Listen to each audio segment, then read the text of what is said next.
Assalamualaikum warahmatullahi wabarakatuh. Perkenalkan, nama saya Pina Anugrah Agustin dari tingkat 2B Analis Kesehatan. Di sini saya akan menjelaskan tentang genetika molekuler sentral dogma yang terdiri dari replikasi, transkripsi, dan translasi. Yang pertama yaitu sentral dogma, yaitu salah satu konsep yang menyatakan bahwa dalam sistem biologi informasi genetik yang terdapat pada struktur DNA ditentukan kepada sel anak melalui translasi DNA dan diekspresikan oleh proses transkripsi menjadi RNA yang kemudian dilanjutkan dengan proses translasi di mana RNA dikonversi menjadi protein. Dalam video tersebut disimpulkan bahwa setiap helai memiliki ujung sekitar 3 dan 5. Dua helai ini berjalan berlawanan arah menentukan bagaimana masing-masing rantai replikasi DNA. Langkah pertama replikasi DNA adalah untuk memisahkan dua helai. Enzim ini dilakukan oleh enzim yang disebut helikase dan masih dalam pembentukan replikasi garpu. Untaian yang dipisahkan masing-masing memberikan template untuk menciptakan untai baru DNA. Proses dimulai dengan enzim yang disebut primase. Enzim ini membuat sepotong kecil RNA primer. Proses ini menandai titik awal untuk membangun rantai baru DNA. Enzim yang disebut DNA polimerase mengikat primer dan akan membuat untai baru DNA. Enzim yang disebut DNA polimerase mengikat primer dan akan membuat untai baru DNA. DNA polimerase hanya dapat menambahkan basa DNA dalam satu arah dan ujung 5 ke ujung 3. Salah satu untai baru DNA terkemuka untai dibuat terus-menerus. Bisa dibuat dengan cara terus-menerus ini karena berlawanan arah. DNA polimerase ini hanya dapat membuat alur ini dalam serangkaian potongan kecil dibuat fragmen Okazaki. Setiap fragmen dimulai dengan primer DNA, RNA, polimerase, kemudian menambahkan deretan pendek basa DNA dalam 5 ke 3 arah. Primer berikutnya kemudian ditambahkan lebih lanjut bahwa untai tertinggal. Fragmen Okazaki lain kemudian dibuat dalam proses ini diulang lagi.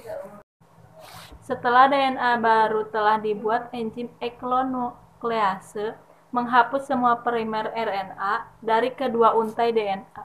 Enzim DNA polimerase yang lain kemudian mengisi kekosongan yang ditinggalkan dengan DNA. Akhirnya, segel ligase DNA, enzim fragmen DNA di kedua helai untuk membentuk terus-menerus untai ganda.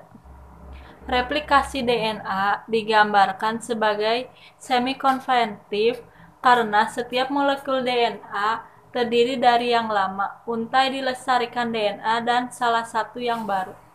Yang kedua, saya akan menjelaskan tentang transkripsi.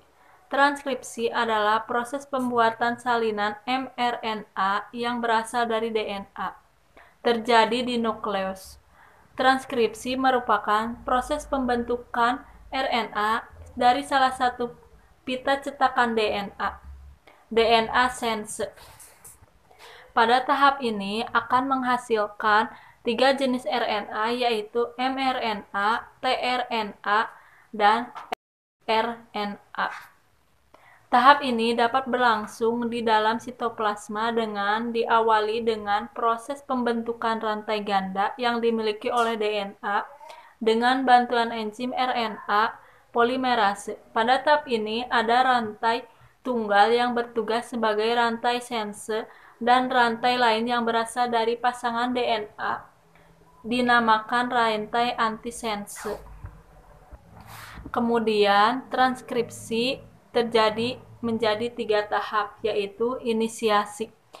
Inisiasi yaitu RNA polimerase terkait pada untaian DNA yang disebut promotor, yang ditemukan di dekat awal dari suatu gen.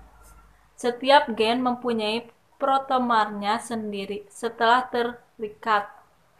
RNA polimerase memisahkan untai ganda DNA, menyediakan template atau cetakan untaian tunggal yang siap untuk ditranskripsi. Tahap kedua yaitu elongasi, yaitu salah satu untaian DNA, untaian cetakan bertindak sebagai cetakan untuk digunakan oleh enzim RNA polimerase. Sambil membaca cetakan ini, RNA polimerase membentuk molekul RNA keluar dari nukleotida, membuat sebuah rantai yang tumbuh dari 5 ke 3. RNA transkripsi membawa informasi yang sama dari untaian DNA non-template atau coding. Tahap terakhir yaitu terminasi. Uraian ini memberikan sinyal bahwa transkripsi RNA telah selesai. Setelah transkripsi RNA, polimerase melepaskan hasil transkripsi RNA. Yang selanjutnya saya akan menjelaskan tentang translasi. Translasi merupakan proses penerjemahan mRNA menjadi protein. Translasi merupakan proses urutan nukleotida dalam RNA yang diterjemahkan ke dalam urutan asam amino dari rantai polipeptida. Selama proses ini, sel membaca informasi pada messenger RNA atau mRNA dan menggunakan untuk membuat sebuah protein. Ada setidaknya 20 macam jenis asam amino yang dibutuhkan untuk dapat membentuk protein yang berasal dari terjemahan kodon mRNA pada sebuah mRNA. Instruksi untuk membuat polipeptida adalah RNA nukleotida. Pada sebuah RNA, instruksi untuk membuat polipeptida adalah RNA nukleotida adenin, urasil, sitosin, dan guanin, yang dibaca dalam kelompok 3 nukleotida. Kelompok 3 ini disebut kodon. Selanjutnya, beberapa dari asam amino tersebut akan menghasilkan rantai polipeptida yang spesifik dan nantinya akan membentuk protein yang spesifik pula.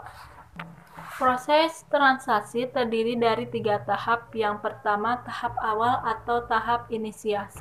Pada tahap ini, ribosom merakit di sekitar mRNA untuk dibaca dan tRNA pertama yang membawa asam amino menotoin yang cocok dengan start kodon AUG. Bagian ini diperlukan agar tetap translasi bisa dimulai. Tahap kedua yaitu elongasi atau memperpanjang rantai. Tahap ini adalah di mana rantai asam amino diperpanjang. Di sini mRNA dibaca satu kodon sekali dan asam amino yang sesuai dengan kodon ditambahkan ke rantai protein selama elongasi. tRNA bergerak melawan situs A, P, dan E dari ribosom. Proses ini diulang terus-menerus saat kodon baru dibaca dan asam amino baru ditambahkan ke rantai. Tahap ketiga yaitu terminasi.